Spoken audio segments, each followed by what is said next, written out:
Crowd அதிகமாக கூடணுங்கிறதுக்காக delay பண்ணுறாரு. இதெல்லாம் டிலே டாக்டிக்ஸ் எல்லாம் வந்து அவர் இன்னும் இதை வந்து பெருசாக காட்டணும், இது ஒரு எமோஷனல் மாஸாக காட்டணும் அப்படின்னு அவர் வந்து விரும்புகிறாரு. அந்த விரும்புறது நல்லா தெரியுது. இப்போ நாங்கள்லாம் எத்தனையோ பேரணிகள் நடத்திருக்கிறோம், எங்களுக்கு அந்த பதட்டம் இருக்கும். ஒரு 2000 பேர் 3000 பேர் ஒரு நேரோ பிளேஸை கூட்டிட்டான்னா கூட உடனே நாங்கள்லாம் இப்போ மதச்சார்பின்மை காப்போம் பேரணியை வந்து ஒரு புள்ளியிலேருந்து தொடங்குகிறோம் ஐஜி ஆஃபீஸ் பக்கத்தில். அங்கே நான் 5 மணிக்கு தான் போவேன் என்னுடைய ஷெடியூல் பிரகாரம். ஆனால் 4:30 மணிக்கு அந்த இடத்துல ஒரு 3000 4000 பேர் திரண்டுட்டாங்க. அப்போ எனக்கு தகவல் வருது.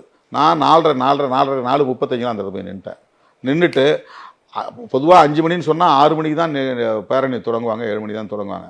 நான் உடனே பேரணியை தொடங்கி மூவ் பண்ணிட்டேன். அந்த இடத்துல ஸ்டேக்னேஷன் இருக்கக்கூடாதுன்னு.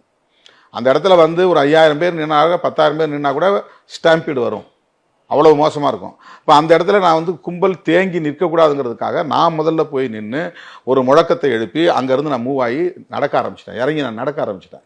நான் நடந்தேன்னா கூட்டம் என்னோட சேர்ந்து வரும்போது ஒரு ஒரு ஃப்ளெக்சிபிலிட்டி உருவாயிருது.